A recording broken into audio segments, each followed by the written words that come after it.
It began on a humid July morning in 2024, the kind of slow, weight-heavy day where the sky over Georgia feels too low to breathe under, and the cicadas cry like clocks ticking towards something you can't name, and Josie Abernathy, 29, history grad turned preservation volunteer, stepped through the flaking doors of St. Alora's Church for the first time in decades. A place shuttered and forgotten since the fire damage in '95, except not everything forgotten stays silent, not when you hear faint hymnals from a room no one opened, not when something sings behind a door that shouldn't exist, because when she walked past the pulpit, camera in hand, she paused at the confessional booth, tall wooden, strangely darker than the rest of the church, and from inside, just barely, came the melody of Come Ye Faithful, sung in children's voices with a slight echo, but the air smelled too clean inside for dust that thick, and her chest pulled tight in a way that felt ancestral, like something in her bones recognized what her mind couldn't yet process, so she leaned closer and whispered, "Hello?" But the music stopped instantly, like it had heard her breathing, and when she pulled open the heavy door, expecting some malfunctioning speaker, she found only old velvet, a wooden seat, and a hymn book open to page 94, the number circled in red, and beside it, for tiny footprints etched into the floor bare, small, deep, like the wood had softened just enough to remember who knelt there last. And she didn't scream, but something in her heart shifted, like an unseen wire had been plucked and left vibrating inside her. She backed away and snapped a few photos, then looked at the old church register nailed to the corkboard near the exit, and there in faded ink, still clinging after all these years, was the last written note before the church shut down, July 3, 1994.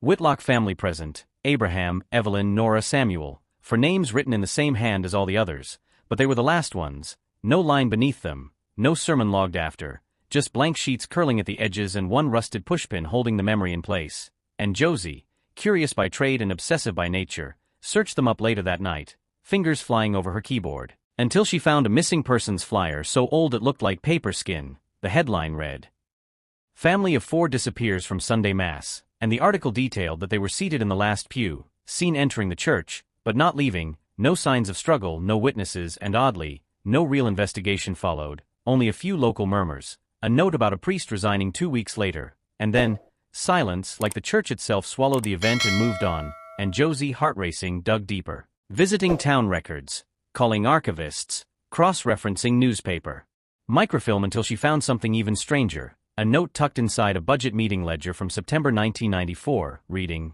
"Request denied, restoration of confessional booth not approved, not original structure," and that's when her stomach flipped, because she'd seen the blueprints by then, and nowhere in the original 1940s plans did the confessional even exist, yet there it was, real and worn and breathing air colder than it should have. She returned the next morning with a stronger flashlight, a thermal reader from her paranormal studies friend, and a small tape recorder, hoping to document the hymn if it happened again. She waited 2 hours, sun high outside, when the same faint music returned, and she held up her phone to record it, only this time, when she pressed play to hear it back, the audio warped, voices slowed, and another voice layered beneath the music, a whisper masculine tired saying, "We are not done," and then a crackling silence.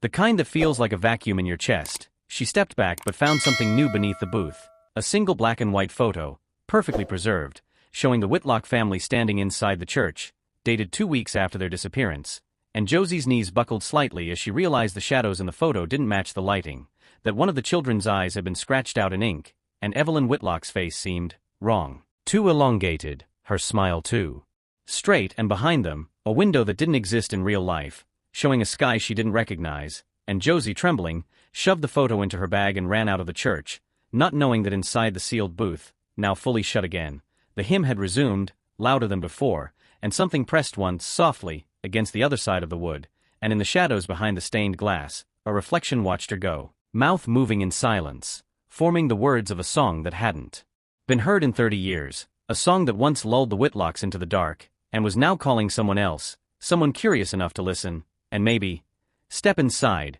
The wind outside was beginning to moan by the time Josie stepped deeper into the church's left wing, flashlight trembling in her grip as her boot crunched across broken bits of stained glass and hymnals rotted at the edges.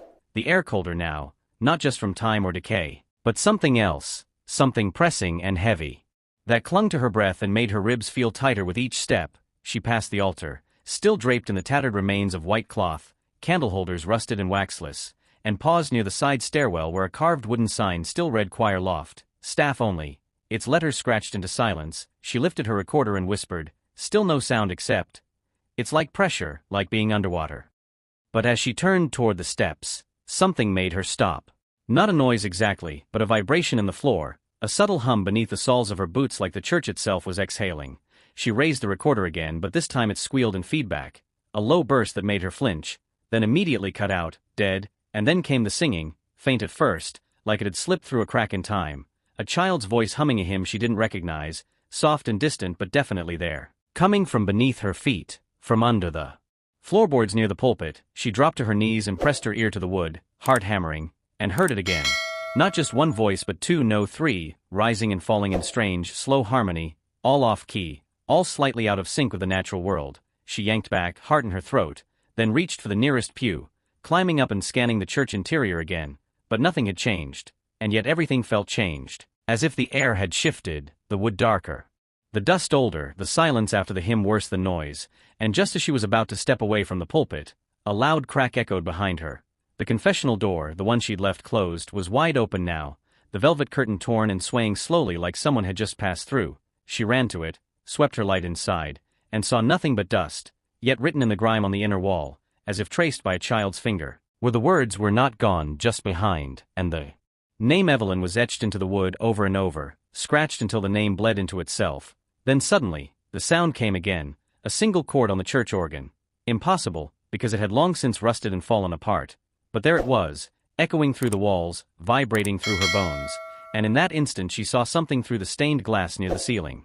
Something impossible, a silhouette of a family, man, woman, 2 children, standing hand in hand on the hill outside, backlit by the stormlight, not moving, not looking, just standing as if waiting, and then they were gone like breath on glass. She stumbled back, heart racing, snapping photos blindly, and finally bolted to the far room, what once might have been the priest's office, the door half-rotted but unlocked inside. The air smelled of mildew and paper, and on the floor in a cracked leather box were dozens of letters, folded neatly, aged, some half-burned, all addressed the same way. To whoever still believes. She opened one with shaking fingers, the paper fragile, and read, "We are caught beneath, we sang too loud, the walls closed, the light shifted, don't sing the 5th verse." It was signed in a child's scrawl. Nora Whitlock, age 9, dated July 4, 1994. And her hands trembled as she opened the next, this one in a rushed hand. He said not to look through the mirror. But the song made us do it. Now we can't get back. They speak in reverse, they eat echoes. And beneath it, a final line written vertically up the side. "You can still hear us if you kneel." Josie dropped the page, backing out fast. And as she did, something low and wet dripped onto her shoulder from the ceiling above. Not water, but ink, thick and black, soaking through her shirt, and she turned just in time to see it bleeding down from a vent, forming a single word on the wall: confess. Then silence again, except the quiet was heavier now, darker, and from deep beneath the church, beneath the boards and bones and pews, a whisper, "We're still singing," followed her out, leaving her breathless at the top of the choir loft stairs, shaking but knowing she couldn't leave yet, because the hymn wasn't over, and neither were they. Josie didn't sleep that night. She sat hunched over her motel desk, every light off except for the desk lamp flickering overhead, the letter spread in front of her, its ink faded and delicate like breath trapped on paper, addressed simply to him who dares look where the silence sings.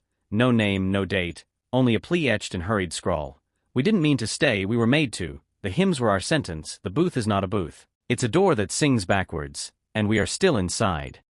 Josie reread it over and over, trying to parse sense from madness, the words echoing in her ears with the same quiet harmony she'd heard in the confessional, the humming, the off-key tune that matched no hymn in the choir books. She played the audio file again on her phone, maxing out the volume, and this time she caught something new, something buried beneath the hum, faint but undeniable, children's voices, layered in low harmony, chanting a prayer that never made it to any Bible. She slowed the audio, isolated frequencies, and there it was, a name, whispered twice, Evelyn. Evelyn, the name scratched into the confessional booth, the name folded into the hymn, the name of the youngest daughter who vanished that Sunday. Josie cross-referenced missing persons reports again, went back into the archived footage, and in a grainy news clip from '94, she froze a frame, an 8-year-old girl in a white dress clutching a blue songbook with the word Echo written in glitter on the front, staring wide-eyed at the camera while reporters stood outside the sealed church, and in the background behind the iron gate, Josie spotted something, barely visible, but there in the upper right window of the sanctuary, a small face watching, mouth open as if mid-note, eyes reflecting the red of the news van lights. She zoomed in and her heart stuttered because it looked like Evelyn, not scared, not crying, but singing, mouth frozen in a vowel, expression calm, resigned, like she'd accepted something. Josie couldn't yet understand. Next morning Josie returned to the church with bolt cutters and gloves. She wasn't waiting for permissions anymore. The records office had stalled her. The town council refused to acknowledge any history before 2000. And even the local sheriff claimed the site had been sealed for asbestos. A lie she now knew by heart, so she cut the chains, slipped inside, and headed straight for the sanctuary where the hymn had been loudest. She carried nothing but a flashlight, a crowbar, and the recorder still playing the slowed-down version of the whisper chant. And as she stepped inside the main aisle, it stopped, the audio cut off with a click, the screen black, and the flashlight flickered. Every pew now seemed filled with the faintest outlines, as if dust had shaped itself into the memory of people who once sat there, as if the air remembered, and Josie pressed on, heart racing. Toward the pulpit where the wooden floor still groaned with each step, she stopped. Crouched and tapped, listening for a hollow point, then struck with the crowbar, splinters flying as the board cracked loose, revealing a tight crawlspace beneath, dark, damp, and lined with old hymnals stacked like bricks. She slid in feet first, her recorder in her mouth, flashlight between her knees, and crawled down into what felt like the lungs of the church, a narrow passage that curved downward, its walls slick with condensation, the scent of candle wax and mildew filling her nostrils.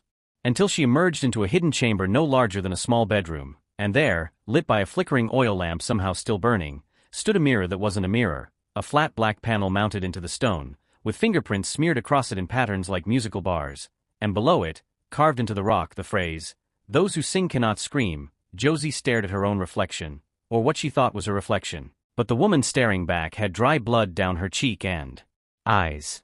Too dark to be hers, it blinked 1 second too late, and then the panel flared, not with light but with sound, a choir erupting from it like a broken dam, crashing against her skull, making her fall to her knees as the words hammer her thoughts. "We are the echoes, not the voices. Follow the breath," she scrambled up, kicked the recorder which now played in reverse on its own, and turned to crawl out but stopped when she saw it. A child's shoe, small leather, with a broken buckle tucked in the corner beneath an old rosary, and next to it, a photo half-burned showing the family, the mother's face scribbled out, the father looking away, and the 2 children staring directly at the camera with a line written beneath in faded ink. "We sang for her, and she let us stay." Josie pocketed the shoe and photo, crawled out gasping, and when she returned to the sanctuary, every pew was empty again. The air still, her flashlight steady, but behind her she heard it, barefoot steps, padding slowly across old wood, and the quiet start of a song.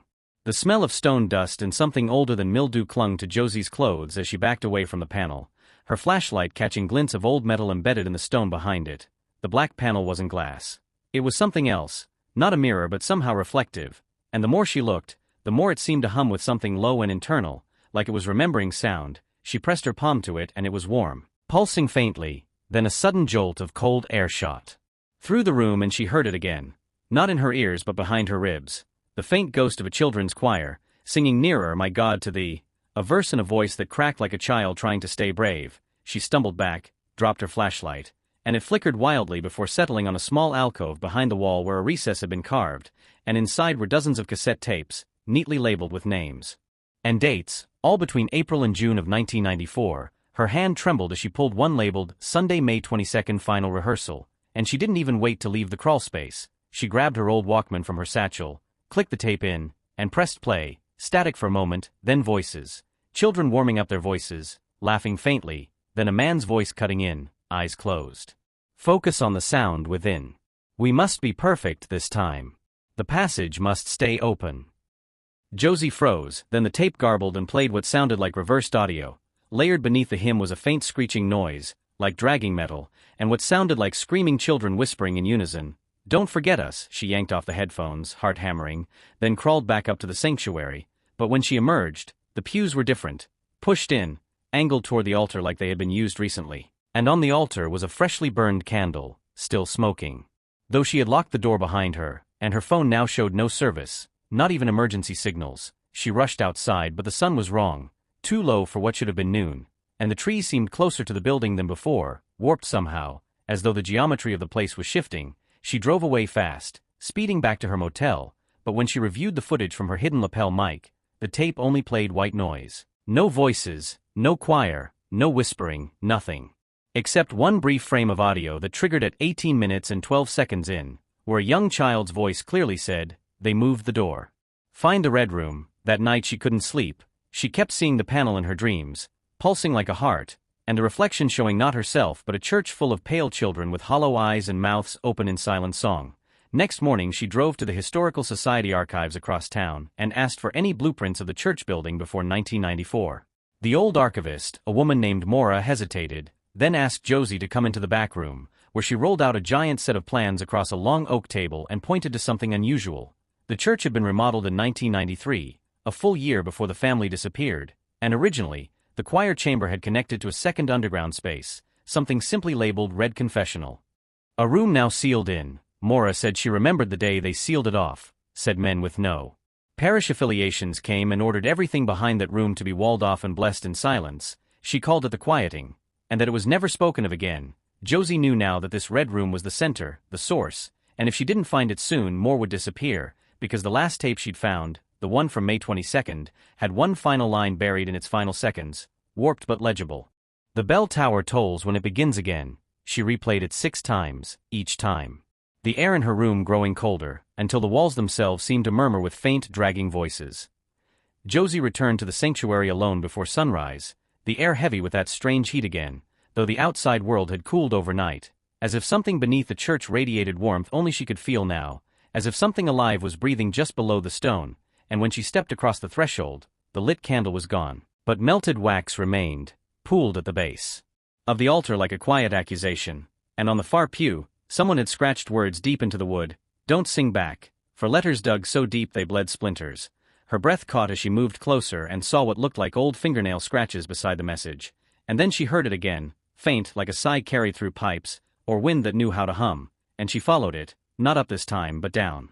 Through the south hall where the blueprint said no door should be. Yet one now stood, warped, cracked, sealed with a strip of cloth, a confession sash tied into a crooked knot, red against aged oak, and she untied it slowly, heart hammering as the doorknob turned far too easily, and the darkness behind it felt used like something had just stepped out of it moments before she arrived. She clicked on her flashlight and descended the narrow stairwell, stone giving way to rusted metal, then to an underground hallway lined with thick red carpeting that muffled her footsteps, like it was designed to keep secrets, and the walls here weren't made of stone or plaster, they looked like padded panels, like an asylum, and on each one hung a small framed hymn numbered and dated, Hymn 3 Mercy, Hymn 7 Surrender, Hymn 12 Unbind Me, and some were smeared with ink, others marked with handprints, all child-sized, and at the end of the hallway stood a black confessional booth, larger than the one upstairs, somehow newer, untouched by time, but something was wrong because the middle panel of the booth was glass instead of wood, and behind it sat a pew, and on that pew were 5 figures, seated in silence, unmoving, heads down, faces hidden by veils. And Josie nearly screamed when the tape recorder in her bag clicked on by itself and played a voice, her father's voice from the tape. "Forgive me, Father," they kept singing even after the doors closed, even after we buried them. They kept singing. And Josie couldn't move, couldn't look away. Because one of the veiled figures was now standing slowly, head still bowed, reaching toward the glass with pale fingers that twitched and tapped the surface in rhythm with the old hymn humming through the pipes above. And Josie stumbled back, dropped her flashlight, and the second it hit the floor the hallway lights flickered on, all of them, revealing hundreds of handprints along the padded walls, smeared in what looked like ink but smelled like old blood. And somewhere behind her, a door creaked. And then another, and then a child's voice whispered directly into her left ear, "They're not buried."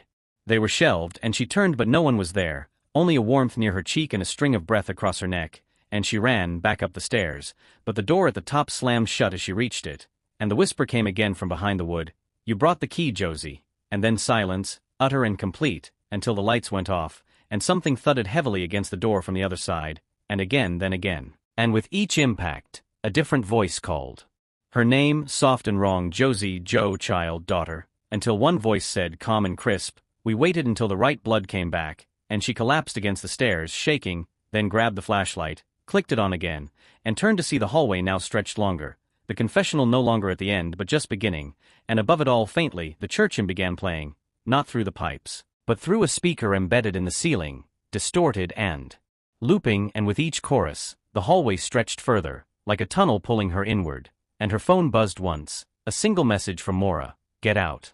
It was never a church. It was always a cage. But the signal was gone before she could respond, and the hallway kept humming. The door didn't creak open like in the movies, it groaned, slow and alive, Like something breathing had been holding it shut for 3 decades and only now released it out of exhaustion. The wood scraping against stone as Josie pushed her shoulder into it. And beyond, only darkness. A narrow corridor bricked in unevenly with patches of older stone, newer mortar, and something slick that wasn't water glistening faintly along the walls. Her flashlight flickered as if sensing she was somewhere it didn't belong, and in her chest. The air turned syrup thick, pressing against her lungs like the weight of a forgotten mass. Ahead, the echo of her own footsteps came back wrong, delayed, like they had to travel around something that wasn't visible. And then she saw it. A chamber, circular, low-ceilinged, with hymnals stacked like bricks along the walls, pages open, ink smeared across them as if written by trembling hands, and in the center, a circle of children's choir robes laid out in the shape of a star, each one marked with a name in wax pencil: Sarah, Ruth, Benjamin, Caleb, and 5 more with initials only, and the last robe, Josie realized, was smaller, not old, not faded, and the name on it was hers. She backed away slowly, but the door behind her sealed with a slam. Her flashlight died, and the chamber lit on its own, not with electricity, but with a low pulsing glow from behind the walls as if something lived inside them. A murmur began, not from the floor or ceiling, but from the robes themselves, a layered hum of a hymn she half remembered, something her mother used to hum absent-mindedly while folding laundry or waiting for bread to rise, and the melody curled around her head, around her heart, around her memory until the voices began to rise and separate. Children's voices, adult voices, blending and breaking, some sobbing mid-note, some gasping for breath between lines, and Josie realized they weren't singing. They were trapped in a loop, reliving one final service forever, their voices scorched into the stone like heat marks after lightning. The air vibrated and her head filled with the image of the confessional she saw earlier, the veiled figures now rising from the pews in this room without ever moving, as if their presence had always been part of the stone. She whispered her name, and the chamber responded, not with her echo, but her mother's voice, calling from the other side, "Come home."